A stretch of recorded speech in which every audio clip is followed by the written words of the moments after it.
So ఈ దినము మనము యోహాను సువార్తలో నుండి ప్రభు అయినటువంటి యేసుక్రీస్తు వారు తన ఎదుటను ఉన్నటువంటి వారికి ఆయనను బయలుపరుచుకునేటువంటి విధానాన్ని ఈ యొక్క వాక్య భాగంలో మనం చూస్తాం. ఒక సందర్భం వచ్చింది.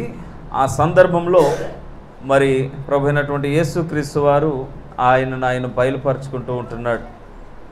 అందులో ప్రాముఖ్యమైనటువంటి మాట బయలుపరుచుకుంటూ ఆయన తెలియజేస్తున్నటువంటి ప్రాముఖ్యమైన మాట ఏంటంటే, కుమారుడైనటువంటి యేసుక్రీస్తు వారికి ఇవ్వబడినటువంటి అధికారం కొరకు ఆయన తెలియజేస్తాడు. కుమారుడైన యేసుక్రీస్తు వారు అంటే ఎవరైతే మాట్లాడుతున్నాడో ఇక్కడ ఆయనకి ఇవ్వబడిన అధికారం కొరకు తెలియజేస్తూ ఉంటున్నాడు. మీ అందరికీ గుర్తుండిపోవాలి, త్రిత్వములో అధికారి ఉన్నాడు, విధేయుడు ఉన్నాడు, అంటే ఏర్పాటు చేయబడేటువంటి ప్రధాన పోస్తులుడు, ప్రధాన యాజకుడుగా ఉన్నటువంటి వారు ఉన్నారు.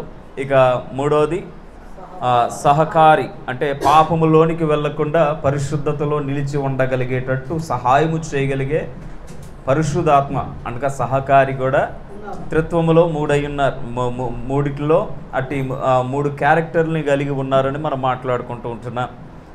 సో ఇక్కడ విధేయుడైనటువంటి వాడు మాట్లాడుతూ, నేను తండ్రికి విధేయుడిని కానీ భూమి మీద అధికారం కలిగిన వాడిని అంటాడు. నేను తండ్రికి విధేయుడిని, భూమి మీద అధికారము కలిగిన వాడిని. పరలోకములోనూ భూమి మీద నాకు అధికారం ఉన్నది, కానీ మీరు చూచుచున్న నేడు నాకు అధికారం కలిగి ఉందని భూమి మీద ఆయన సంచరిస్తున్నటువంటి ఆ దినాల్లో వ్యక్తులను ఎదుర్కొంటున్నటువంటి సందర్భాల్లో మరి ప్రభువైన యేసుక్రీస్తు వారు ఆయనకున్నటువంటి అధికారం కొరకు మాట్లాడతాడు. సో గమనించండి, ఈ యొక్క 21వ వచనం నుంచి ఒక్కసారి మనం చూద్దాం. తండ్రి మృతులను ఎలాగూ లేపి బ్రతికించునో అలాగే కుమారుడును తనకిష్టము వచ్చిన వారిని, చూడండి, వాస్తవానికి మరణము నుంచి జీవములోనికి నడిపించాలి అంటే మరణాన్ని జీవాన్ని సృష్టించిన వాని వల్ల మాత్రమే అవుతుంది అది కదా. అయితే ఇక్కడ ప్రభువైన యేసుక్రీస్తు వారు ఏమంటాడంటే, నేను కుమారుడు అనేటువంటి నాకు కూడా ఎటువంటి అధికారం ఇవ్వబడిందంటే, తండ్రి మృతులలోంచి లేపిన రీతిగా కుమారుడు కూడా లేపుతాడు అని ఇచ్చాడు. ఇంకా రెండవది ఇంకొక విషయాన్ని ప్రాముఖ్యంగా మెన్షన్ చేస్తున్నాడు. ఏమని మెన్షన్ చేస్తున్నాడంటే, తనకు ఇష్టం వచ్చిన వారిని బ్రతికించున్నట్లు. తనకు ఇష్టం వచ్చిన వారిని అంటే కుమారుడు ఎవరినైనా బ్రతికించాలి అంటే ఆ పవర్ ఎక్కడి నుంచి రావాలి?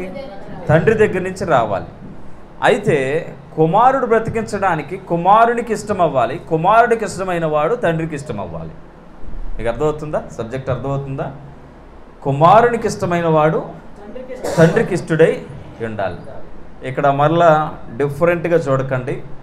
తండ్రి నీతి సత్యము సంపూర్ణంగా కలిగిన వాడు. అవునా?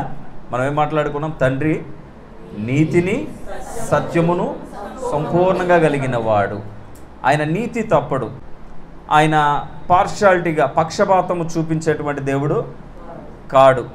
నీతి యందు శిక్ష చేస్తాడు, శిక్షణ ఇస్తాడు, శిక్ష వేస్తాడు. ప్రభువైన యేసుక్రీస్తు వారి యొక్క శిలువ త్యాగంలో మనం ఏం చూస్తామంటే నీతిని చూస్తాం. శిలువ త్యాగంలో తండ్రి నీతిని చూస్తాం. తండ్రి నీతి ఏంటి? తండ్రి నీతి ఏంటంటే పాపమునకు పరిహారం. నీతి ఏం చెప్తుంది? పాపమునకు పరిహారం అది చెప్తుంది. సో ఇప్పుడు అంటే అది ఆయన నియమించాడు శాసనాన్ని, అది ఒప్పంద పత్రముగా అది పెట్టాడు, ఒప్పందపు మాటగా ఒప్పందపు ఏమంటారు దాన్ని ముద్రగా పెట్టాడు. ఇప్పుడు తప్పిదానికి భూమి మీద శిక్ష పడాలి. శిక్ష పడుట నీతి, తప్పు ఉంది అనే దాన్ని గుర్తించడం సత్యం. అంటే ఇది ఇంకొక కోణం చెప్తున్నా. అయితే ఇక్కడ గమనించండి, శిక్ష పడాలి. ఆ శిక్ష ఎవరికి పడాలి? మరలా వాస్తవానికి పాపము చేసిన వాడికి పడాలి. పాపము చేసిన వాడు శాశ్వతంగా పాతాళమునకు వెళ్ళిపోయేటువంటి వాడు. ఇక్కడ మనం మాట్లాడుకున్న ఆ త్రిత్వంలో మూడో క్యారెక్టర్ ఏముంది? అది ప్రేమ. ఈ ప్రేమ ఏం చేస్తుంది? ఈ ప్రేమ తండ్రి యొద్ద నుంచి భూమి మీదకి వస్తుంది. ఎలా వస్తుంది? అధికారం కలిగి వస్తుంది. మీకు అర్థమవుతుందా? అధికారము కలిగి భూమి మీదకి ప్రేమ వస్తుంది. సో అధికారము కలిగి వచ్చింది. వేటి మీద అధికారం ఉంది? 10వ అధ్యాయం యోహాను సువార్తలో చెప్తాడు, ప్రాణం ఇవ్వడానికి అధికారం ఉంది, ప్రాణము మరలా తీయడానికంటే ఆయన తెచ్చుకోవడానికి, తీయడానికంటే మరి వేరే మీనింగ్ వస్తుంటుంది. మరలా ప్రాణమును దక్కించుకొనుటకు, తన ప్రాణం పెట్టడానికి అధికారం కలిగిన వాడు, మరలా ప్రాణముతో లేచుటకు, ఇచ్చిన ప్రాణాన్ని మరలా, ఇలా మాట్లాడదాం, ఇచ్చిన ప్రాణాన్ని మరలా తీసుకొనుటకు, ఆయన ప్రాణాన్ని ఆయన మరలా తీసుకొనుటకు ఆయనకు అధికారం కలిగిన వాడు. సో కాబట్టి ఆయనను భూమి మీదకి ప్రభువారు పంపించాడు. సో ఎంత అంటే ఇవన్నీ ఎందుకు చెప్తున్నానంటే ఆయనకి ఎంతగా అధికారం ఇచ్చి భూమి మీదకు పంపించాడు అనేటువంటిది. మనమందరము కూడా యేసు నామమును అడుగుచున్నాము తండ్రి అని ప్రార్థన చేసేటప్పుడు యేసుకున్న అధికారాన్ని మనము గమనించి ప్రార్థన చేస్తాం. యేసు నామమున ప్రతి ప్రార్థన పొరపాటును కూడా వేరేగా చేయకూడదు. యేసు నామమును అడుగుచున్నాము తండ్రి, ఎందుకంటే మనకి వారధిలాగా ఉన్నది యేసు నామం. మనకి ఒక వంతెనగా, లేదంటే తండ్రి అయిన దేవునికి పాపి అయిన మానవునికి మధ్యవర్తిగా ఉన్నది యేసు నామం. యేసు నామము అనేటువంటిది మనము వాడకుండా మనకి యాక్సెస్ లేదు, అంటే మనకి పర్మిషన్ లేదు, ఎందుకంటే మనము పాపులం అయిపోయాం. చూడు, యేసు నామము ఇప్పుడు మన ఆధార్ కార్డు ఉన్నట్టు, లేదంటే ఇంక ఇతర కార్డులు ఉన్నట్టు మనకున్నటువంటి జీసస్ అనేటువంటి ట్యాగ్ కార్డు ఉండాలి మనకి. యేసు నామము లేకుండా మనకి యాక్సెస్ లేదు. సో ఆయన అంటున్నాడు, నాకు అధికారం ఇవ్వబడ్డది, భూమిపై అధికారం కలిగిన వానిగా తండ్రి నన్ను నియమించాడు అనేటువంటిది ఆయన చెప్తున్నాడు. దేవునికి స్తోత్రం కలుగునుగాక. సో గమనించండి, ఇంకా కొన్ని విషయాలను కనుక మనం గమనిస్తే కీర్తన గ్రంథం 2వ అధ్యాయం 12వ వచనంలో ప్రవచనాత్మకంగా ఒక విషయాన్ని ముందే ప్రబోధిస్తుంది బైబిల్. కీర్తన గ్రంథం 2వ అధ్యాయము 12వ వచనంలో ఒక మాట అంటాడు, కుమారుని ముద్దు పెట్టుకోండి లేని ఎడల. అంటే ఎక్కడ ఆయన ఆగుతున్నాడు? మానవుని యొక్క కోపం విషయంలోని, మానవుని యొక్క పాపం విషయంలో, మానవునికి రావాల్సిన తీర్పు విషయంలో ఎక్కడ ఆగుతున్నాడు అంటే కుమారుని యొద్దకు మనము వెళ్ళాలి, కుమారుని ముద్దు పెట్టుకోవాలి, లేదా ఆయన కోపించను. అంటే కుమారునికి ఇస్తున్న ప్రాధాన్యతని మనము ప్రవచనాత్మకంగా కీర్తనల గ్రంథంలో మనము చూస్తాం. అలాగే నూతన నిబంధనకు వచ్చేటప్పటికి మత్తయి సువార్తలో కూడా ఉంది, కానీ లూకా సువార్తలో ఈ మాట మనం చదువుకుందాం. 9వ అధ్యాయము 35వ వచనంలో మనం ఒకసారి ఆ యొక్క వచనాన్ని చూద్దాం. లూకా సువార్త 9వ అధ్యాయం. మరియు ఈయన నేను ఏర్పాటు చేసుకున్న నా కుమారుడు,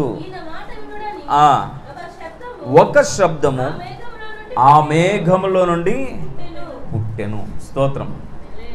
సో ఇదంతా దేనికి రుజువు? ఇదంతా దేనికి రుజువు అండి? ప్రభువైన యేసుక్రీస్తు అధికారం కలిగిన వాడు అనడానికి రుజువు. చెప్పండి.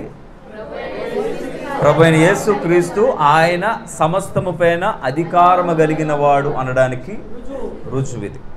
సో మంచిది. ఇప్పుడు ఎందుకు ఈ విషయాలు మీకు చదివించడం జరిగిందంటే, ప్రభు అయినటువంటి యేసు ఆయన ఏర్పాటు, ఆయన పుట్టుక, ఆయన రావడము, ఆయన భూమి మీద తన ప్రాణాన్ని అర్పించడము, ఆయన తిరిగి వెళ్ళడము, ఇదంతా అనుకోకుండా ఒక యాక్సిడెంటల్గా ఏదో అలా జరిగిందా, ఒక ఉద్దేశపూర్వకంగా జరిగిందా అనేటువంటిది విశ్వాసి గ్రహించాల్సిన విషయం. ఒక ఉద్దేశపూర్వకంగా జరిగింది, ఆయనకు అధికారం ఇవ్వబడ్డది. గమనించండి, వాక్యమైన దేవుడు తండ్రి, శరీరానుసారమైనటువంటి దేవుడు కుమారుడు, ఆత్మ అయినటువంటి దేవుడు పరిశుద్ధాత్ముడు, ఈ ముగ్గురు ఏకమై ఉన్నారు, కానీ విడివిడిగా ఆయా కాలంలో పనిచేస్తూ ఉంటున్నారు. ప్రస్తుతం మన మధ్య పనిచేస్తున్నది ఎవరు అంటే పరిశుద్ధాత్మ దేవుడు పనిచేస్తూ ఉంటున్నాడు. ఎవరి దగ్గర ఆయన పనిచేస్తాడు అంటే ప్రభువైన యేసుక్రీస్తు నామము ఎక్కడ గణపరచబడతాదో అక్కడ ఆయన పనిచేస్తాడు. యేసుక్రీస్తు నామము ఎక్కడ గణపరచబడదో అక్కడ ఆయన పని చేయడు. యేసుక్రీస్తు నామము ఘనపరచబడే ప్రతి హృదయములో, ప్రతి కుటుంబంలో, ప్రతి జీవితంలో ఆయన చక్కగా పని చేస్తాడు. సో ఇటువంటి యేసుక్రీస్తు అట ఏం చేశారు? ఆయన భూమి మీదకు వచ్చారు. భూమి మీద ఆయన తనను తాను కనపరుచుకున్నారు. కనపరుచుకుని అనేకమైనటువంటి సూచక క్రియలు, అనేకమైనటువంటి అద్భుతాలు, అనేకమైన కార్యాలు చేస్తూ ఉన్నారు. ఇటువంటి సమయాల్లో ఒక రోజట ఆయన ఒక చోట అనేక జన సమూహాలు ఆయన యొద్దకు వచ్చుట, స్వస్థత పొందుచుండుట అనేటువంటి ఒక మాటను కూడా మనం చూస్తాం. యేసు ప్రభు ఆయన పరిచర్యలో అనేకుల్ని ఆకర్షించాడు. అనేకుల్ని ఆకర్షించినటువంటి దాంట్లో మరి సర్వసాధారణంగా ఎక్కువ మంది దేనికి ఆకర్షించబడతారు? అద్భుతాలు, ఆశ్చర్యకార్యాల కొరకు ఆకర్షితులు అవుతారు కదా. అదే యోహాను సువార్తలో 6వ అధ్యాయానికి వెళ్దాం. యోహాను సువార్తలో 6వ అధ్యాయానికి మనం వెళ్దాం. 6వ అధ్యాయానికి వెళ్ళి 22వ వచనం దగ్గరికి వెళ్దాం. మరునాడు సముద్రపు అద్దరిని నిలిచి ఉన్న జనసమూహము వచ్చి చూడగా ఒక చిన్న దోణె తప్ప అక్కడ మరి ఒకటి లేదనియు, యేసు తన శిష్యులతో కూడా దోణె ఎక్కలేదనియు వెళ్ళిరనియు తెలుసుకొనిరి. అయితే ప్రభువు కృతజ్ఞతాస్తుతులు చెల్లించినప్పుడు వారు రొట్టె భుజించిన చోటు దగ్గరనున్న తిబిరయ నుండి వేరే చిన్న దోణెలు వచ్చెను. కాబట్టి యేసును ఆయన శిష్యులను అక్కడ లేకపోవుట జనసమూహం చూచి యేసుని వెతుకుచు. చూడండి, ఇక్కడ యేసుని వెదికేటువంటి ఒక జన సమూహము తయారైంది. యేసుని వెదికేటువంటి ఒక జన సమూహము తయారైంది. కాబట్టి యేసును ఆయన శిష్యులను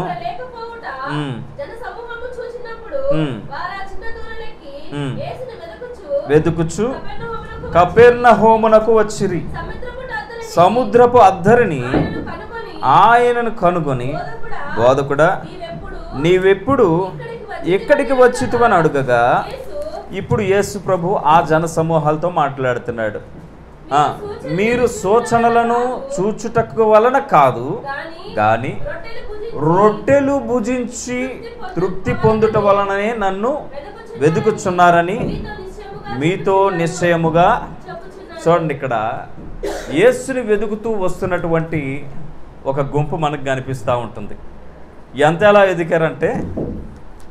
వెతికారంటే అక్కడ మనకి కనిపిస్తుంది. చూడండి, 22వ వచనంలో అంటాడు, మరునాడు సముద్రపు అద్దరిని నిలిచిన జన సమూహము వచ్చి. అద్దరిని ఉన్నటువంటి వారు యువతలకు వచ్చారు. సముద్రపు అవతలున్నవారు, అందరూ వినండి, అవతలున్నవారు యువతలకు వచ్చి ఎవరి కోసం వచ్చారు? యేసు ప్రభు కొరకు వచ్చారు. ఆయన అక్కడ లేడు, ఒక చిన్న దోణి మాత్రమే ఉంది. అరే ఎక్కడికి వెళ్ళిపోయాడు అనేటువంటి ఒక ఆందోళన వారు ఉన్నప్పుడు కొన్ని చిన్న దోణులు తిబిరియ ప్రాంతం నుంచి వస్తున్నాయి. అక్కడగానే ఉన్నాడా? ఎందుకు తిబిరియ ప్రాంతము అంటే ఆ ముందు 6వ అధ్యాయంలో మొదటి మాటలోనే చెప్తాడు. అక్కడ అంతకుముందు యేసువారు అక్కడ పరిచర్య చేస్తున్నప్పుడు, ఇంతకుముందు మనం మాట్లాడుకున్నాం కదా, జన సమూహం అంతా వచ్చుట చూచి, వారు బాగా ఆకలిగా ఉండుట చూచి వారికి ఆహారము పెట్టాలనేటువంటి ఒక ఆలోచన చేత ఫిలిప్పుతోటి ఆ విషయాన్ని మాట్లాడాడు.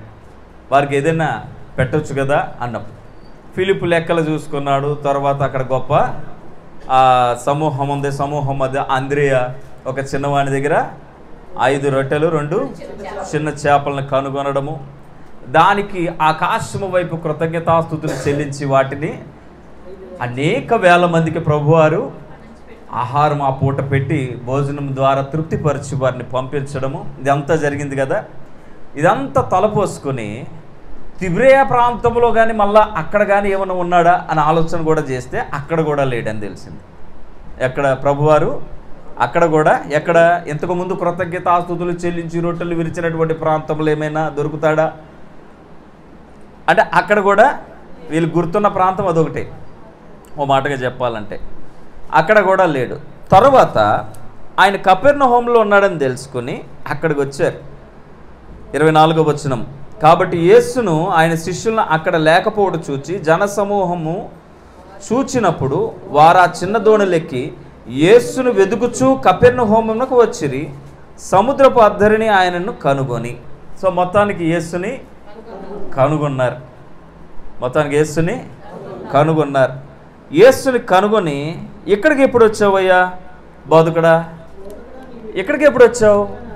మేము మీకోసం ఎంత వెతికాం తెలుసా, ఎంత ప్రయాసపడుతున్నాం తెలుసా, నేను వెతకడానికి ఎంత ప్రయాణం చేసాము తెలుసా. అద్దరి నుంచి ఇక్కడికి వచ్చాము, ఇక్కడి నుంచి మళ్ళీ ఇంకొక చోటుకు వెళ్ళాము. నువ్వు తిబిరే ప్రాంతంలో కానీ మళ్ళీ ఉంటావేమో అనుకున్నాము. వెతుకుతూ ఉంటే నువ్వు మాకు కపెర్నహూములో మాకు నువ్వు కనిపించావయ్యా. ఎక్కడికి వెళ్ళిపోయావయ్యా? ఎంతో వెతికాం తెలుసా అంటే యేసు అరే ఇంత ప్రయాసపడి నా కోసం వచ్చారా అని చెప్పి మాట్లాడలేదట. యేసు ఏం మాట్లాడుతున్నాడు? 26వ వచనం, మీరు సూచనలను చూచుట వలన కాదు కానీ రొట్టెలను భుజించి తృప్తి పొందుట వలనే నన్ను వెతుకుచున్నారని మీతో నిశ్చయముగా. చూడండి, ప్రభు అయినటువంటి యేసుక్రీస్తుని వెతికేటువంటి గుంపుల్లో ఉన్నటువంటి మనస్సుని యేసు కనుగొనలేడా? అయితే ఆయన యొద్దకు వచ్చేవారని ఎంత మాత్రం ఆయన త్రోసివేయవాడు కాడు, కానీ పాపి తన పాపముతో మరణించుట ఇష్టము లేనివాడు.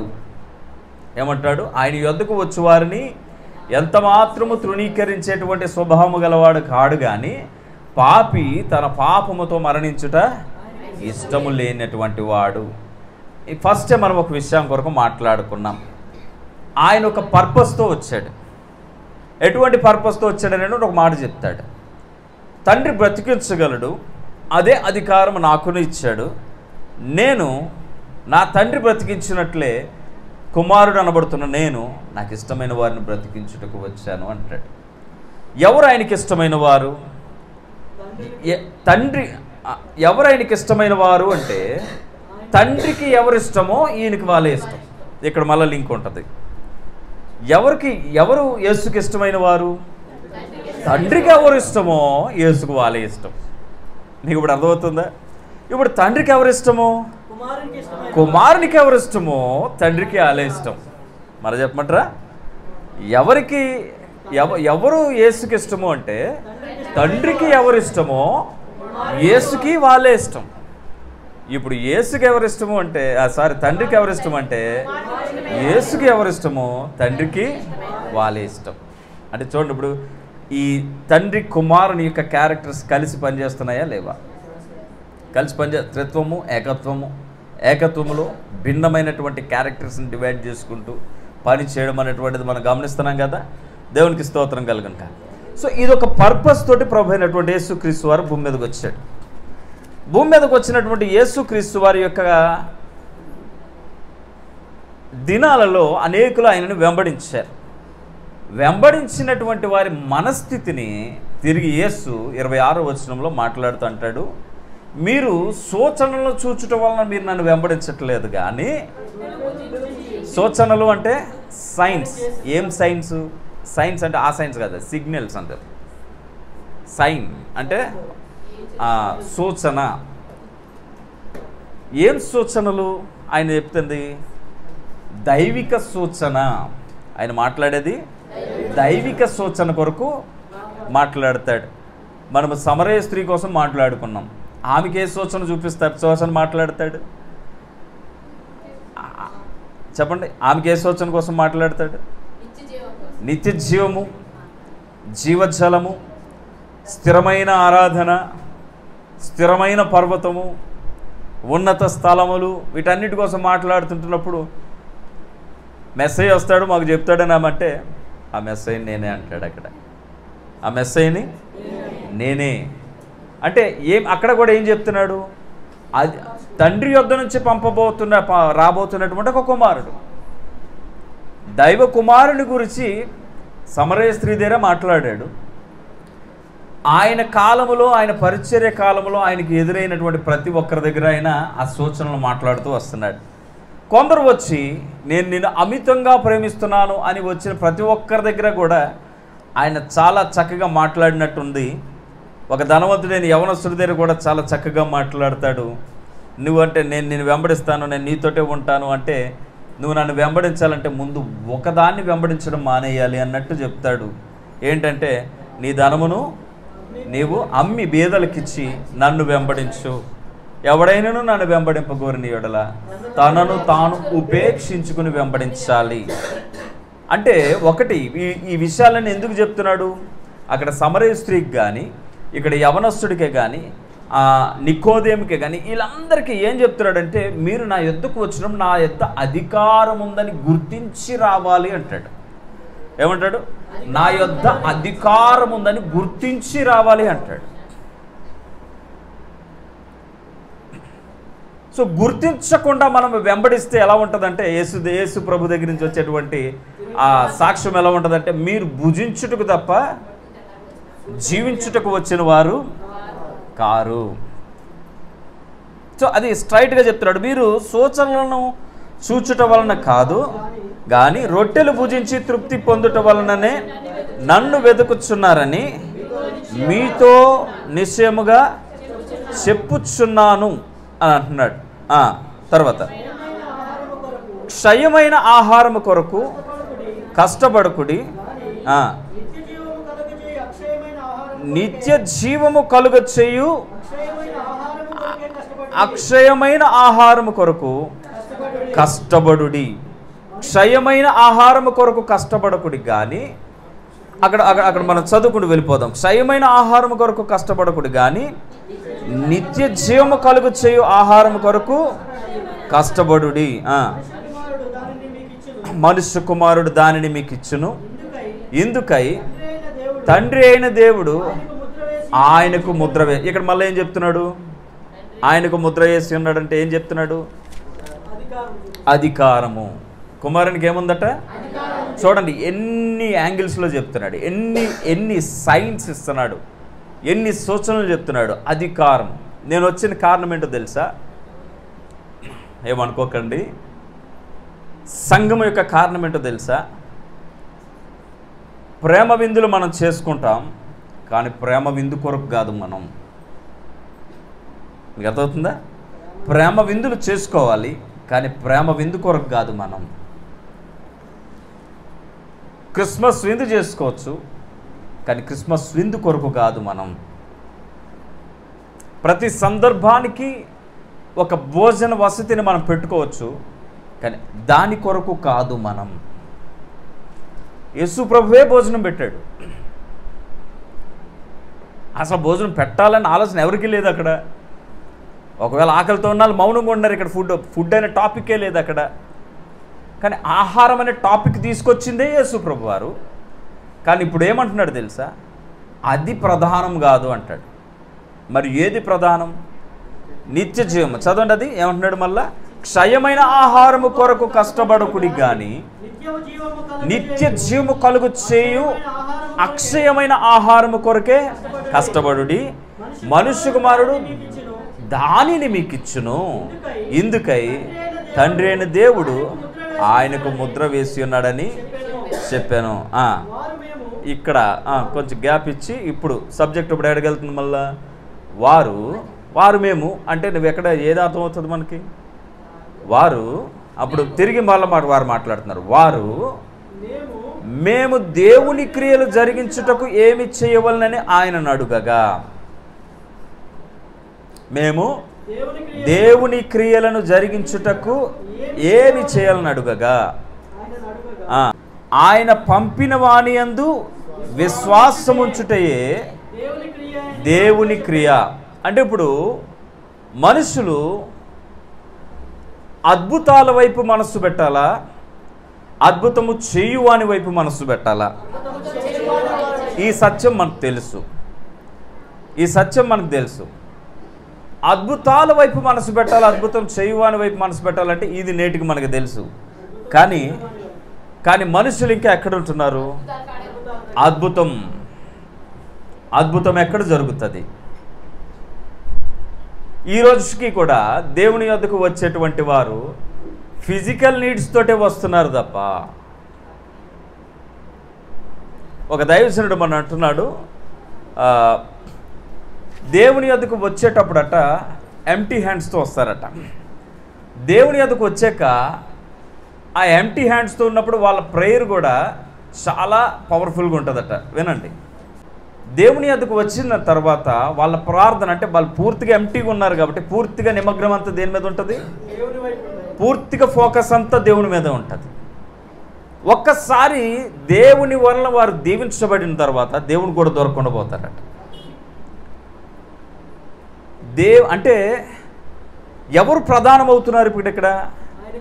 ఇప్పుడు నువ్వు వచ్చిన దేవుని మందిరానికి ఇంతకాలము నీ రాక ఏ ఉద్దేశంతో వచ్చినట్టు? అంటే నీ శరీరాన్ని నింపుకోవడానికి వచ్చావా, నీ హృదయాన్ని నింపుకోవడానికి వచ్చావా అనేటువంటిది. శరీరాన్ని నింపుకోవడానికి వచ్చావు. ఎంటీగా ఉన్నప్పుడు, ఖాళీగా ఉన్నప్పుడు అప్పుడు దేవుని సేవ. కొంతమంది నాతో ఇలా అంటుంటారు, ఇక సేవలు ఉండిపోదాం అనుకుంటున్నాను. అంటే ఏ పని లేదా బయట నీకే పని లేదా? గమనించండి, దేవుడు నీకు ఇచ్చేటువంటి పని చేస్తూ దేవుని వెతకడం చాలా ఇంపార్టెంట్. దేవునితో గడపడం, దేవుడు నీకు ఇచ్చిన కుటుంబంతో గడుపుతూ దేవుని సన్నిధిలో వెతకడం చాలా ఇంపార్టెంట్. దేవుడు నీకు ఇచ్చినటువంటి నైపుణ్యతని ఉపయోగిస్తూ దేవుని సన్నిధిలో ఉండడం చాలా ఇంపార్టెంట్. దేవుడు నీకు ఇచ్చేటువంటి ఉన్నత స్థితిని అనుభవిస్తూ దేవుని సన్నిధిని వెతకడం చాలా ఇంపార్టెంట్. నీవెప్పుడైతే వాటిలోనికి వెళుతూ దేవుని స్థాయిని, దేవుడు ఇచ్చేటువంటి వనరులను తగ్గించావో, దేవునితో సహవాసం తగ్గించావో, ఒకటే మాట, ప్రవాహం ఆగిపోద్ది. అంతే, ప్రవాహం ఆగిపోద్ది. యేసుని కలిగి ఉండుట చాలా ఇంపార్టెంట్. యేసుని కలిగి ఉంటే అన్నీ కలిగి ఉంటాం. మత్తయి సువార్త 6వ అధ్యాయం చెప్తుంది, మొదట నా నీతిని, నా రాజ్యంను. నా నీతి అంటే ఏంటి? నా నీతి అంటే ఏంటి? నా నిబంధన అని అర్థం. నా నీతి, నా నిబంధన, నా క్రమము, నా లా, నా కట్టడలు వెతకండి. తర్వాత నా రాజ్యమును అంటే అర్థం ఏంటి? ఆయన అధికారమును. నా రాజ్యమును అంటే చెప్పండి, అధికారమును. నా నీతిని, నా లా, నా శాసనము, నా ఆజ్ఞలు, నా కట్టడలను, నా రాజ్యము, నా అధికారము వెతకండి, మీకేం కావాలో వస్తాయి. స్పష్టంగా చెప్తున్నాడు. సో మనం ఎలా వెతుకుతున్నాము? ఆయన అధికారం వెతకట్లేదు, ఆయన నీతిని వెతకట్లేదు, ఆయన మందిరంలో ఉన్నటువంటి పోషణను మాత్రమే వెతుకుతున్నాం. ఆయన నీతిని అంటే ఆయన లాని వెతకట్లేదు మనం. నేను జీవించడానికి దేవుడు నాకు ఏ నియమం ఇచ్చాడు అనేటువంటిది నేను వెతకను. అది నాకు ఒత్తుత్తగా కాదు, అధికారముతో, ఏదో పై మాటలతో ఇవ్వలేదు, అధికారముతో ఆయన నా జీవితానికి అనుగ్రహించాడు. నా జీవితమే, నేను కాదు అధికారిని, నా యేసే నా అధికారి. నేను ప్రవర్తించుటకు నా చిత్తం కాదు. చూడండి, గమనించండి. నువ్వు ఇక్కడ ఒక మాట అంటాడు యేసుప్రభు ఇందాక, ఏమనంటే తండ్రి ఎలా బతికిస్తాడో కుమారుడు కూడా అలా బతికించడానికి అధికారం ఇవ్వబడ్డది. అయితే కుమారుడు బతికించేటప్పుడట తనకిష్టమైన వారిని సెలెక్ట్ చేసుకుంటాడట. అంటే ఇప్పుడు తర్వాత మేము దేవుని క్రియలు చేయడానికి ఏం చేయాలి అని అడుగుతారు. అప్పుడు కుమారుడు ఏమంటాడంటే పంపిన విశ్వాసి అయి ఉండు అంటాడు. నీ ఎదుట వచ్చినటువంటి దేవుని కుమారుని యందు విశ్వాసి అయి ఉండు అంటాడు. అంటే యేసుని నువ్వు బిలీవ్ చేయి, విశ్వాసి అయి ఉండు, అది దేవుని క్రియ. విశ్వాసి అయి ఉండు. నాకు ఇక్కడ క్వశ్చన్ ఏంటంటే, మనం అందరం విశ్వాసులై ఉన్నామా? విశ్వాసి అయి ఉంటే ఆ ధనవంతుడితో చెప్పినప్పుడు ధనవంతుడిలాగా మనం వెళ్ళిపోం. పేతురును నీ వల విడిచిరా అంటే పేతురు వల విడిచి వచ్చేస్తాడు. కొందరు పిలుస్తాడు యేసు, నాతో పాటు రండి. ఎక్కడికి రావాలి అని ఎప్పుడు అడగరు, వెళ్ళిపోతారు. ఒకడు వచ్చి అంటాడు, నేను నీతో వస్తాను అంటాడు. నువ్వు రావాలి అంటే విడిచిపెట్టాలి అంటాడు. చెప్పండి, నువ్వు రావాలి అంటే విడిచిపెట్టాలి అంటాడు. అతడు ముఖము చిన్నబుచ్చుకొని సనుగుకొని, నీకు అర్థమవుతుందా? కండిషన్స్ అప్లై అవుతాయి. క్రైస్తవ జీవితంలో కండిషన్స్ అప్లై అవుతాయి. కండిషన్స్ లేకుండా క్రైస్తవ్యాన్ని మనం కొనసాగించలేము. నీకు అర్థమవుతుందా? కండిషన్స్ లేకుండా మనము కరెక్ట్ అవ్వగలుగుతామా? ఖచ్చితమైన శిక్షణ లేకుండా మనం ఏ విషయంలో నిపుణులం కాగలుగుతామా? నైపుణ్యతను సాధించగలుగుతామా? దేవునికి స్తోత్రం కలుగునుగా. సో వాళ్ళు అంటారు, మేము దేవుని క్రియలు చేయాలంటే ఏం చేయాలంటే ప్రభు చెప్తాడు, విశ్వసిస్తే దేవుని క్రియ చేసినట్టే. కుమారుని విశ్వసించు.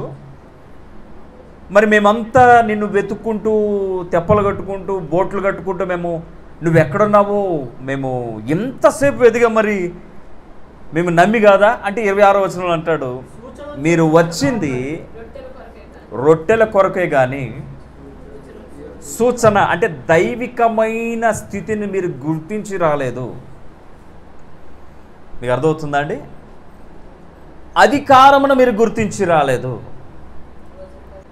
సంఘాల్లో భోజనాలు మంచివే, అందుకోసం అంటున్నా, కానీ భోజనాలే మంచివి కాదు. భోజనము ప్రేమ విందుగా ఉండాలి. అప్పుడు ఏం చేయొచ్చు? కాలి తెల్లన్నం చారేసుకున్నా కానీ ప్రేమ ఉంటే అక్కడ అద్భుతంగా ఉంటుంది, అద్భుతంగా ఉంటుంది. నీళ్ళు ద్రాక్షారసంగా టేస్ట్ ఇచ్చినట్టు ఉంటాయి. కానీ ఎప్పుడైతే అక్కడ ప్రేమ లేదు, కేవలం విందు మాత్రమే ఉందనుకోండి, విందు ఏమవుద్ది? సంఘం బంద్ అయ్యేగడికి పోద్ది. ఎప్పుడు చూడు నాకు మెడలే వేస్తారు. ఒక ఆయన ఉన్నాడు, ఎవరో కానీ, ఎప్పుడు తిన్నా నాకు మెడలు వస్తాయండి అంటాడు. పాపం ఆయన విశ్వాసం ఏంటో కానీ నిజంగా ఆయన తిట్టినప్పుడల్లా మెడకాయలు వస్తుంటాయి.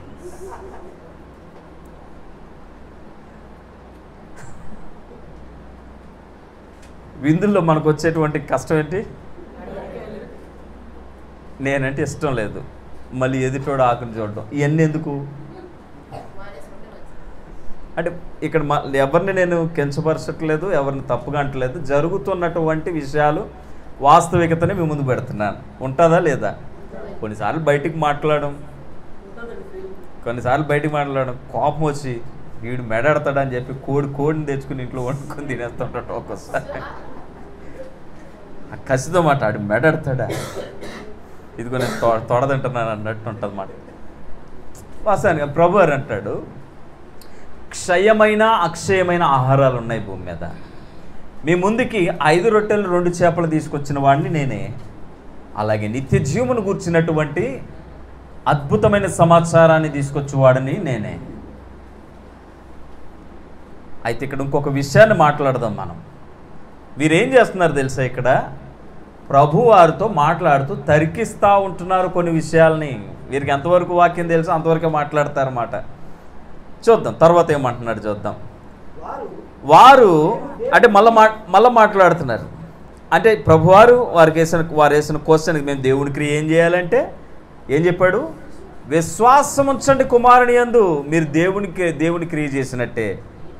మనం అనుకుంటాం వచ్చేస్తే విశ్వాసులు అయిపోయామనుకుంటాం, ఆదివారం సంఘానికి వచ్చేస్తే విశ్వాసులు అయిపోయామనుకుంటాం, ఎక్కడ ప్రార్థనలు జరిగితే అక్కడికి వెళ్ళిపోతే విశ్వాసులు అనుకుంటాం, రోజులో ఒక పూట ఏదో చిన్న ఛానల్ పెట్టుకుని వాక్యం వేసి ఈరోజు వాక్యం వినేసానని రోజు మొత్తం సినిమాలు చూడటం అదో విశ్వాస జీవితం అనుకుంటాం మనం కదండి. అవునా కదా? అంటే నువ్వు విశ్వాసం కాదు గుర్తించేసేది నువ్వేనా? యేసుప్రభు వారు అంటాడు అక్కడ, కుమారునికి ఎవరైతే ఇష్టమో వారినే బతికిస్తాడట. నువ్వు యేసుకి ఇష్టడుగా ఉన్నావు. మీతో చాలాసార్లు ఒక సవాల్తో కూడిన మాట అంటాను. యేసు ప్రభుని మీరు విశ్వసిస్తున్నారు, ఓకే, కానీ యేసు మిమ్మల్ని విశ్వసించాడా? యేసుని మనం వెంబడిస్తున్నాం, ఓకే, యేసుని మనము ప్రేమిస్తున్నాం, ఓకే, ఆయన మనల్ని అంత ప్రేమగా చూడగలుగుతున్నాడా? కోపంతో చూస్తున్నాడా? యేసుని నేను నమ్మాను, ఓకే, ఆయన నిన్ను నమ్మాడా? ఎంత ప్రార్థన చేసినా ఎందుకు నా జీవితంలో రావట్లేదు? కొన్నిసార్లు స్వనీతి అని బోర్డు పెట్టుకుని మనం బాగా బతికేస్తుంటుంటాం. చేసేది ఏమీ లేదు, పాపాలన్నీ చేసేస్తాం. ఒకసారి పాపానికి కొంచెం గ్యాప్ ఎక్కువ ఇస్తాం. ఈ గ్యాప్లో మనం పరిశుద్ధులుగా ఫీల్ అయిపోతూ ఉంటుంటాం. ఎదుటోడు పాపాన్ని బాగా చూస్తాం, మనలో పాపాన్ని అసలు చూడం. మనం చేసే కొద్ది ప్రార్థన బాగా కనిపిస్తుంది. ఎదుటోడు ఎంత ప్రార్థన చేసినా ఒక్కసారి లోపం కనపడంగానే పాపి అని ముద్ర వేయడానికి తెగిస్తాం. ఇంత నీచపు స్థితిలో సంఘముగా ఉంటాం మనం. క్షమించండి, మనకు మాత్రమే కాదు, సమస్తమైనటువంటి ఈ రకమైనటువంటి మనస్తత్వం కలిగినటువంటి ప్రతి సహోదరికి ఈ మాట. తీర్పు తీర్చే అధికారం కూడా నాకు లేదంటాడు. ఒకసారి నేను వచ్చింది ప్రేమించడానికి, పాపాత్రురాలని ఒక స్త్రీని పట్టుకుని ఆమెను శిక్షించమంటే ఇప్పుడు నా పని ప్రేమించడం అని చూపిస్తాడు ఆయన. ఇప్పుడు నా పని శిక్షించడం కాదు, ప్రేమించడం. ఒకరోజు రాబోతుంది, ఆ రోజు కొరకు మనము సిద్ధంగా ఉందాం. ఈలోపు కృప మన జీవితాల్లో, కృప మనల్ని టచ్ చేస్తుంటుంది. కృపను తాకుతూ మనం ఏమైపోదామంటే కృపామయమని చేరిపోదాం, పాపాలు విడిచిపెట్టి అవకాశం. దేవునికి స్తోత్రం కలుగునుగా. మనం డిసైడ్ అయిపోదామా? నేను నీతిమంతుడు, నేను ఉత్తముణ్ణి. ధనవంతుడు లాజరు కథలాగా అయిపోతుంది మన పరిస్థితి. ఎంతమందికి తెలుసు ధనవంతుడు లాజరు కథ? ధనవంతుడు లాజరు కథలాగా అయిపోతుంది మన పరిస్థితి. సంఘములో ధనవంతుడు, సంఘము వెలుపల బయట, సంఘములో అడుగు పెట్టలేక యోగ్యత లేనటువంటి పరిస్థితిలో ఒకడు లాజరు, పుండ్లతో, దేహము కుళ్ళిన స్థితిలో, కుక్కలు నాకేటువంటి పరిస్థితిలో. కానీ వానిలో పశ్చాత్తాపం ఉంది, నీలో అహంకారం, గర్వం ఉంది. ఎవను దేవుడికి గొప్పవాడు? అబ్రహాము రొమ్మును ఆనుకున్నది ఎవరు అంటే పశ్చాత్తాపం కలిగిన వాడే. దేవుడు మనకు ఆపర్చునిటీ ఇస్తున్నప్పుడు ఆయన అధికారాన్ని గుర్తించి నిన్ను నువ్వు ఆయన పాదాల మట్టుకు పడవేసుకోవాలి. నిన్ను నువ్వు అప్పుడు పశ్చాత్తాపము నీకు గొప్ప విముక్తిని, గొప్ప రక్షణను కలుగజేస్తుంది. దేవునికి స్తోత్రం కలుగును గాక. పశ్చాత్తాపము లేనటువంటి ఆత్మీయతే కాదు. గర్వముతో మనము దేవుణ్ణి ఆరాధించలేము, అహంకారముతో మనం దేవుణ్ణి ఆరాధించలేము. ప్రాముఖ్యంగా చెప్తున్నాను, ధన గర్వము, అధికార గర్వము, కుల గర్వము, జాతి గర్వాలతో దేవుణ్ణి ఆరాధించలేము. ఇందాక ఒక మాట అన్నాను, యేసుకి ఎవరిష్టమో తండ్రికి వారిష్టం. తండ్రికి ఎవరిష్టమో యేసుకి వారిష్టం. తండ్రికి ఎవరిష్టం? లోకములో ఉన్న ప్రతివారి ఇష్టం. అది 3:16 యోహాను సువార్త చెప్తాడు. దేవుడు లోకమును ఎంతో ప్రేమించాను, ఆ లోకము కొరకు తన కుమారుని పంపించాను. కుమారుని యందు విశ్వాసముంచు ఏ ఒక్కడూ నశించిపోకుండా నిత్య జీవమునకి వారిని నడిపించాను. కొందరు ముందే తీర్పు తీర్చబడి ఉన్నారు, నిత్య జీవమునకు కాకుండా మరణము కొరకు. వారు కుమారుని ముద్దు పెట్టుకొనరు. కుమారుని విశ్వసించిన వాడు తండ్రిని విశ్వసించడు. కుమారుని గణపరచని వాడు తండ్రిని, ఏదో మనం చదువుకున్నది అదే కదా. కానీ గణపరచాల్సినటువంటి పరిస్థితుల్లో మనం ఉన్నాం. గణపరచాలి, ఎందుకంటే మనము అపరాధముల చేత, పాపముల చేత చనిపోయిన వారము, క్రీస్తు వలన మళ్ళా తిరిగి జన్మించినటువంటి వారము. పూర్వం మనం దోషి అని ముద్ర వేయబడ్డ వారము, ఇప్పుడు నీవు నిర్దోషివి. పూర్వము నీకు మరణము, కానీ ప్రభు అయిన యేసుక్రీస్తునందు నీకు నిత్య జీవం. దేవునికి స్తోత్రం కలుగును గాక. సో ప్రభు అయిన యేసుక్రీస్తుకి అంత అధికారం ఇచ్చాడు, కాబట్టి ప్రభువైన యేసుక్రీస్తునందు విశ్వాసముంచి ఆయన మార్గాల్లో నడవడానికి యేసు నడిచినట్లు, అంటే పౌలు చెప్తాడు, నేను క్రీస్తుని పోలి నడిచాను, మీరు కూడా నడవండి. ఈరోజు దైవజనులుగా మేము కూడా మాట్లాడతాం, క్రీస్తుని పోలి నడవాలి. మనమందరం నేను నడవాలి, మిమ్మల్ని నడవమని చెప్పాలి. మనం కూడుకునేది అలా ఎలా నడవాలి అనడానికి. దేవునికి స్తోత్రం. వాళ్ళు అడిగారు, మేము ఎలా నడవాలి? విశ్వసించండి, నడిచినట్లే అన్నాడు. మేము ఎలా చేయాలి క్రియ? విశ్వసించండి, క్రియ చేసినట్లే. మరి మేము విశ్వాసం ఉంచలేదా? చెక్ చేసుకోండి మీ విశ్వాసం ఏ స్థాయిలో ఉందో. ఆవగింజంత విశ్వాసం ఉంటే చాలు అన్నాడు. కానీ ఎంత గొప్ప గొప్ప కార్యాలు చేస్తున్నా మాకు ఆవగింజంత విశ్వాసం లేదంటే లేదు. మత్తయి సువార్త 6వ అధ్యాయంలో ప్రార్థనా కాలం దగ్గరికి వచ్చేటప్పటికి ఒక విషయాన్ని మాట్లాడతారు. తమ్మును గణపరుచుకోవాలని ధర్మకార్యాలు, తమ్మును గణపరుచుకోవాలని వీధి సువార్తలు, తమ్మును గణపరుచుకోవాలని వీధుల మూలలో కేకలు, తమ్మును గణపరుచుకోవాలని ఇతరులకి సహాయం చేసేటప్పుడు వారికి గుర్తింపు వచ్చేటట్టు 6వ అధ్యాయం చదివితే అక్కడ చాలా స్పష్టంగా మాట్లాడతాడు. ప్రార్థన చేయనప్పుడు వేషధారుల వలె ఉండొద్దు, మనుషుల కనబడాలని సమాజ మందిరములలోను వీధుల మూలలలోను వారు తమ ఫలము పొంది ఉన్నారని. ఎందుకంటే ఇక్కడ ప్రధానమైన ఉద్దేశం ఏంటంటే మనుషులకు కనబడటం. మీకు అర్థమవుతుందండి? మనుషులకు కనబడేటువంటి పని. ప్రార్థించే నువ్వు దేవునికి కనబడాలి. దేవుని ఎదుటికి వెళ్ళొచ్చిన నువ్వు ఎలా ఉంటావు తెలుసా? మోషే దేవునితో గడిపి 40 దినాలు గడిపి కిందకు వచ్చినాక ఎలా ఉన్నాడు తెలుసా? ఆయన ముఖమును చూడడానికి వీళ్ళు కళ్ళుకు సరిపోలేదట. ఆ తేజస్సు చూడలేకపోతున్నారట. ఆయన మాట శబ్దాన్ని వింటూ ఉంటుంటే వణుకు పుడుతుందట వీరికి. ఈయన మాట్లాడినట్టు పరిశుద్ధమైన మాటలు ఉచ్చరించలేకపోతూ ఉంటున్నారట వాళ్ళు.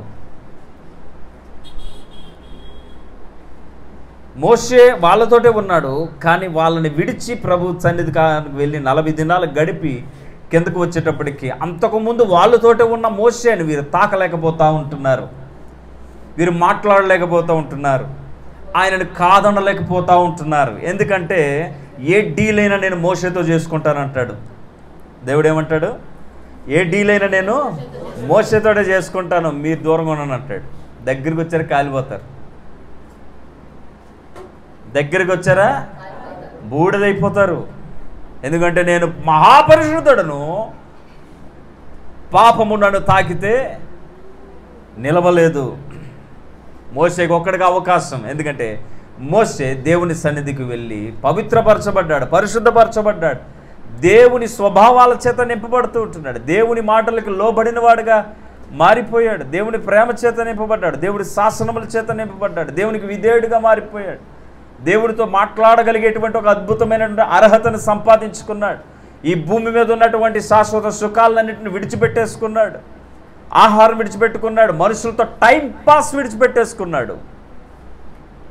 40 దినాలు దేవునికి ఇవ్వాల్సిన మొదటి స్థానాన్ని ఇచ్చి, దేవునికి స్తోత్రం, ఇశ్రాయేలు పక్షముగా నాయకుడయ్యాడు, సముద్రమును చేల్చగలిగినటువంటి వీరుడయ్యాడు, మన్నాను కురిపించగలిగినటువంటి వీరుడయ్యాడు. దేవునికి స్తోత్రం. అద్భుతాలు ఎన్నో చేయడానికి మోషేకి ఆ పవర్ ఎక్కడి నుంచి వచ్చింది? అంతే. ఇప్పుడు ఈ కుమారుడు అనబడుతున్నటువంటి యేసుక్రీస్తుకి ఎక్కడి నుంచి పవర్ వస్తుందంటే, అయితే హెబ్రీ పత్రికలు అంటాడు, మోషే కంటే శ్రేష్ఠుడు. దేవునికి స్తోత్రం కలుగును గాక. మోషే కంటే శ్రేష్ఠుడు. మోషేనే అంత ఘనపరిచినటువంటి దేవుడు ఇప్పుడు వచ్చిన వాడు మోషే కంటే శ్రేష్ఠుడు. దేవునికి స్తోత్రం కలుగును గాక. సో గమనించండి, దేవుని అధికారముతో మన మధ్యకి వచ్చినటువంటి ప్రభువైన యేసుక్రీస్తుని ముఖ్యంగా మనము తృణీకరించకూడదు కూడా. ఎందుకంటే ఇందాక లాజరు ధనవంతుని కథ చెప్పుకున్నప్పుడు, అక్కడ లాజరు ధనవంతుని కథలో మరి దేవుని సన్నిధానంకి చేరినప్పుడు ఆ యొక్క లాజరు వెళ్ళి అబ్రహాము రొమ్మున అనుకుంటే ధనవంతుణ్ణి నిత్య నరకాగ్ని వైపుగా దారి చూపిస్తుంటున్నప్పుడు అయ్యా నేను కింద ఇన్ని ధర్మకార్యాలు చేశాను, ఇంత గొప్ప కార్యాలు చేశాను అంటే, నువ్వు అన్నీ చేసావు, అంత నీ గొప్ప కోసం చేసావు. దేవుని కనపరచిన కార్యం ఎక్కడ? దేవుని పక్షంగా నువ్వు నిలబడిన దినం ఎక్కడ? ఒక క్షణము చూపి. మందిరంలో ఇంతంత గొప్ప చేశానయ్యా నేను, ఇంత చక్కటి ఆకారం కట్టి, ఇంత చక్కటి నిలబెట్టానయ్యా. అయితేవేంటి? యెరూషలేము మందిరమే కూలిపోతుందని చెప్పాడే. రాయి మీద రాయి లేకుండా యెరూషలేము మందిరమే కూలిపోతుందని చెప్పాడే. నువ్వు కట్టిన ఏమైనా గొప్ప లెక్క? అందుకోసం నేను ఎప్పుడు కట్టడాల్లో చూడను. స్థలం కోసం ఏడుస్తా కానీ కట్టడాల్లో అస్సలు చూడండి. నేను ఏడిచి చివరికి ఒక మాట అంట, ప్రభువా నీ ఇష్టం అంట. నీకు ఇష్టం కానీ నేను ఏడిచి సాధించుకుని ఏం చేస్తాను? హల్లెలూయా. దేనికైనా సిద్ధంగా ఉంటాను. సరే, మన సబ్జెక్టులోకి వెళ్ళిపోదాం. ఏం మాట్లాడుకుంటున్నాం? పంపిన వాని యందు విశ్వాసం ఉంచితే క్రియ అని చెప్పిన తర్వాత 30వ వచనంలో వారు అట్లయితే, అసలు ఎందుకు డిస్కషన్ జరుగుతుంది? వాళ్ళేమో వెతుక్కుంటూ వచ్చారు. ఈయనేమన్నాడు? మీరు వెతికింది నన్ను కాదు, ఇంకా చేతుల్లోంచి ఏమైనా రొట్టెలు చేపలు వస్తాయేమో కదా. చిన్న లాభం ఒక వ్యక్తి దగ్గర నుంచి ఉన్న ఆ వ్యక్తితో పరిచయాలు ఉంచుకుంటాం. ఆడి దగ్గర నుంచి ఏ లాభం లేదు, కనీసం మొహం కూడా చూడడం. నేను కొందరు గమనిస్తూ ఉంటుంటా. చిన్న లాభం ఉన్నా, ఇప్పుడు యేసు దగ్గర కూడా లాభం కొరకు, ఏమని? భుజించడానికి. డైరెక్ట్ మాట్లాడుతున్నాడు. ఈ దేవుడు నేను ఎందుకు ఆరాధించ? భుజించడానికి. మళ్ళీ ఆరాధన కూడా కాదు, అది దొంగ ఆరాధనలే. అయితే అలా అన్నందుకు వీరేమంటున్నారు తెలుసా?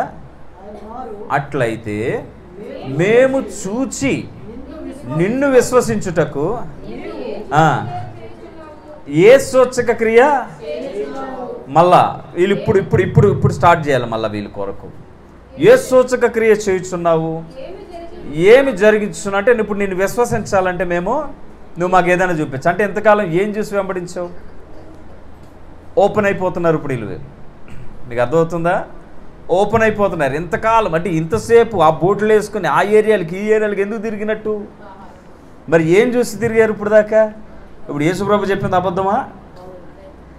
ఉన్నది ఉన్నట్టు చెప్తూ ఉలికి ఎక్కువ అంట. వీళ్ళకి ఉలికి పడి, సరే అయ్యా సరే నమ్మలేదన్నాగా నమ్ముతాం, చెయ్యి ఏదైనా సూచక్రియ చెయ్యి.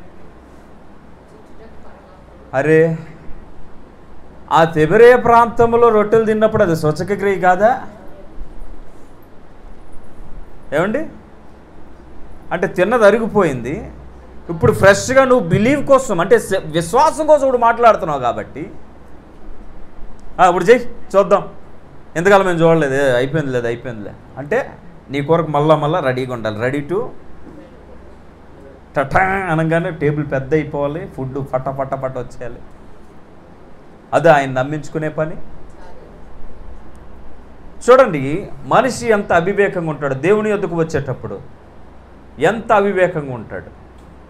గతంలో ఒక సహోదరి, ఏముందయ్యా ఇన్ని సంవత్సరాలు యేసుప్రభు చర్చికి వెళ్ళాను. కొన్ని పదాలు డిఫరెంట్గా వాడుతుంటుంటారు. చర్చికి వెళ్ళాను ఏముందయ్యా? ఏమి లేదు, వచ్చేవన్నీ కష్టాలే, వద్దయ్యా అని చెప్పి తిరిగి వెళ్ళిపోయిందట. అక్కడే సుఖాలు ఉంటాయి. ఆయన ముందే చెప్పాడు, ఎవడైనాను నన్ను వెంబడింపకోరిని ఎడలా. నీకు ఆ వాక్యం నీకు అర్థం కాలేదా? వినబడలేదా? కనబడలేదా? నాకు తెలిసి నీకు తోచినప్పుడు వెళ్ళావా? మెలకు వచ్చినప్పుడు వెళ్ళావా? గుర్తొచ్చినప్పుడు వెళ్ళావా మందిరానికి? వెళ్ళి కూడా ఒక సోది. వాక్యం వింటే నీకు అర్థమవుతుంది. వాక్యం వింటే నీకు అర్థమవుతుంది. కొందరు ఉంటారు, ఏం చెబుతానా అని కళ్ళలా తెరుచుకుని ఆశతో ఉంటున్న ఒకరిద్దరి కోసమన్నా వెళ్తుంటాను నేను మణికొండకి. అందరూ వినేస్తారని నేను చెప్పను. అందరూ వినేస్తారు. నాకు ఎప్పుడు కూడా జనాలను చూసి టెంప్ట్ అయిపోయేటువంటి ఆలోచన అస్సలు లేదు. ఆ ఒకరిద్దరు వింటూ ఉంటారు. నేను వాళ్ళతో ఫోన్లో కూడా మాట్లాడు, అమ్మ నీకు ఇష్టమైతే నీ ఇంటికి వచ్చి చెప్తా, అవసరమైతే క్లోజ్ చేసేస్తా. నీకు ఇష్టమా? దేవుని వాక్యం నీకు అవసరమా? గుంపులో కూర్చుని వింటేనే కాదు వాక్యం కాదు కదా. కొన్నిసార్లు సహకరించట్లేదు. నీ ఆత్మీయ శ్రేయస్సు కొరకు నువ్వు కష్టపడితే నేను నీ కొరకు కష్టపడతా అని చెప్తా. నేను నీ కొరకు కష్టపడతా. వచ్చి ఎప్పుడో నీకు గుర్తొచ్చినప్పుడు వస్తావు, నీకు తీరుకున్నప్పుడు వస్తావు. నీకు మెలకు వచ్చినప్పుడు వస్తావు, కూర్చుంటావు. కూర్చుని కూడా ఎలా ఉంటావు? డైరెక్షన్ ఇంకో సైడ్ వేసి కబుర్లు. వాక్యము నువ్వు వినక, వాక్యం అర్థం కాక, వాక్యముకి చెవి పెట్టకుండా నీ దేహాన్ని మాత్రమే తీసుకుని వెళ్తే నీకేం ప్రయోజనము? యేసుని గూర్చిన సత్యం నీకేం అర్థమవుతుంది? విశ్వాసమును గూర్చినటువంటి లోతైన విషయాలు నీకేం అర్థమవుతాయి? నువ్వు దేనికి వస్తావు? కొంతమంది కనిపిస్తుంటుంటారు, ఈ పాస్టర్ గారు ఎలా అంటున్నాడని అనుకోకండి దయచేసి.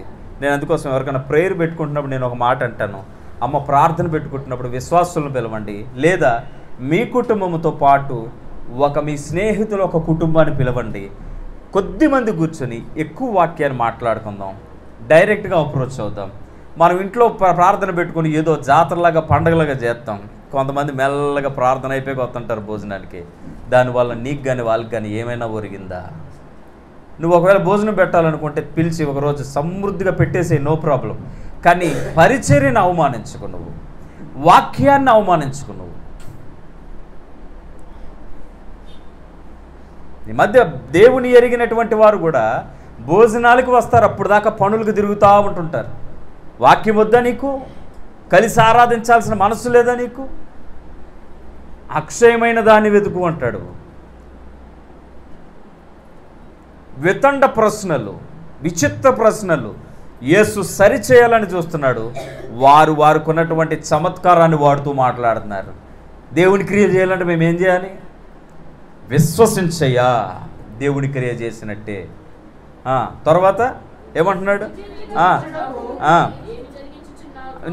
మేము విశ్వసించాలంటే ఇప్పుడు మాకు ఏదైనా సూచక క్రియ చేయి. 30వ వచనంలో మనం చదువుకున్నది. అట్లయితే మేము చూచి నిన్ను విశ్వసించుటకు నువ్వు ఏ సూచక క్రియ చేస్తున్నప్పుడు మళ్ళీ చెయ్యి. తివిరే ప్రాంతంలో జరిగిన సూచక క్రియ మాకు గుర్తులేదు, సరే మళ్ళీ చెయ్యి. భుజించుటకు అంటే వీళ్ళ సూచక్రియ అంతా ఎక్కడ దాకా ఉంది చూడండి. వీళ్ళు దేని కోడ్ చేస్తున్నారు ఇక్కడ గమనించండి. అంటే వీళ్ళు దేని కోడ్ చేస్తున్నారు గమనించండి. వీళ్ళకి వాక్యం తెలియదు అనుకుంటున్నారా? వీళ్ళకి తెలిసిన వాక్యమే ఇది.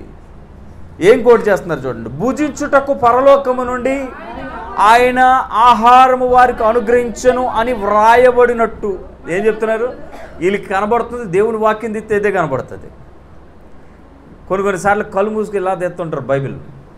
తెలుసా మీకు? ఎప్పుడన్నా లక్కీడ్రా వాక్యం తీసారా?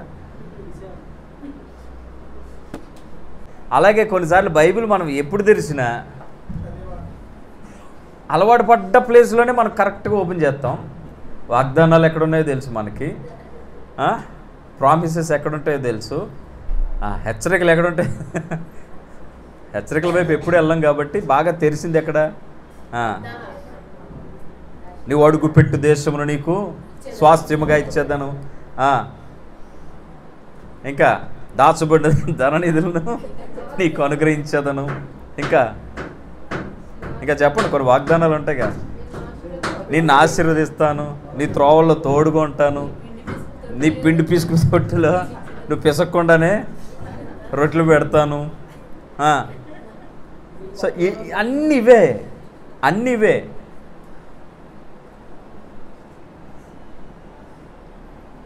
దేవునికి స్తోత్రం కలుగును గాక. సో వీళ్ళకి కూడా ఏ వాక్యం గుర్తుందట? పరలోకము నుండి ఆయన ఆహారము వారికి అనుగ్రహించను అని వ్రాయబడినట్లు మన పితరులు అరణ్యంలో మన్నాను భుజించిరని. అయ్యా, నువ్వు తిబిరే ప్రాంతంలో పెట్టింది అది నీ గొప్పతనం కాదు. ఇప్పుడు మరలా ఒకవేళ పెట్టినది నీ గొప్పతనం కాదు. వారు భుజించుటకు పరలోకము నుంచి ఆయన వారికి ఆహారం అనుగ్రహించిన వాక్యంలోనే ఉంది. కాబట్టి నువ్వు మరలా ఏదైనా సూచకక్రియ చేయి, వచ్చాము బాగా తిరిగి ఉన్నాం, ఆకలితో ఉన్నాం, ఏదైనా పెట్టు. ఫైనల్గా అదే. అప్పుడు యేసయ్య మాట్లాడుతున్నారు, దానికి తగ్గట్టు మాట్లాడుతున్నారు. చూడండి, పరలోకము నుండి వచ్చు ఆహారమును మోషే మీకు ఇవ్వలేదు, నా తండ్రియే పరలోకం నుండి వచ్చు. గమనించండి, ఇది నిజమైన ఆహారం. ఇక్కడ మీరు బాగా గమనించాలి. నిజమైన ఆహారము మీకు అనుగ్రహించుచున్నాడు, పరలోకము నుండి దిగివచ్చు. ఏమంటున్నాడు చూడండి, పరలోకము నుంచి దిగి వచ్చి లోకమునకు జీవము ఇచ్చునది దేవుడు అనుగ్రహించు. ఎందుకు ఈ మాట చెప్తున్నాడు? సరే, మోసే ద్వారా మన్నా పడ్డదా? ఎలా లేదు, నా సబ్జెక్ట్లో ఉన్నాను. మోసే ద్వారా మన్నా, ఓకే. ప్రభువాళ్ళకి ఆకలేస్తుందట మన్నా, ప్రభువాళ్ళకి నాన్ వెజ్ కావాలి, పూరెళ్ళు. అవి నిత్య జీవాన్ని ఇచ్చే ఆహారాలా? నిత్యముండే ఆహారమా? నిత్య జీవం ఇచ్చే ఆహారము అంటే అర్థం ఏంటంటే ఈ లోపల నీకు అరిగిపోకూడదు. ఇంకా అది నీకు అలా ప్రొడ్యూస్ అవుతూ ఉంటుండాలి, జీవం ఆ లైఫ్ని ఇస్తూ ఉంటుండాలి. మన్నా కుళ్ళుతుందా లేదా బ్రదర్? పూరెళ్ళు అవి ముందే కుళ్ళిపోతాయి, గబ్బు గబ్బు కొడుతుంటాయి. ప్రభువారు ఏమంటాడు తెలుసా? పరలోకము నుంచి వచ్చిన ఆహారం మోసే మీకు ఇవ్వలా, నా దేవుడు నిత్య జీవమును గురించినటువంటి ఆహారం ఆయన మాత్రమే ఇవ్వగలడు. చదవండి, మళ్ళీ ఒకసారి చదవండి. పరలోకం నుండి వచ్చే ఆహారం మోసే మీకు ఇవ్వలేదు అంటే మనుష్య కుమారుడిని మోసే ఇవ్వలేదు మీకు. ఆ పూట ఆకలి తీర్చబడేటువంటి మన్నాను మాత్రమే ఇవ్వగలిగాడు. మన్నా కుళ్ళిపోద్ది, ఏ రోజుది ఆ రోజే తీసుకోవాలి. రేపటి వరకు ఈరోజు స్టోర్ చేసుకుంటారంటే కుదరదు, కుళ్ళిపోద్ది. కానీ 7వ దినము కొరకు 6వ దినమే మీరు సిద్ధపరచుకోవాలి. అది మాత్రము కొల్లకుండా దేవుడు ఉంచగలడు. అలాగే మందసం బాక్స్ ఆ పెట్టెలో మన్న పాత్రను కూడా అలాగే ఉంచాడు దేవుడు. ఈ రోజుకి కొలలేదు అది. ఎందుకంటే ఆ 7వ దినము కొరకు ప్రత్యేకించబడిన ఆ మన్నానే ప్రభువైన యేసుక్రీస్తుకి సూచన.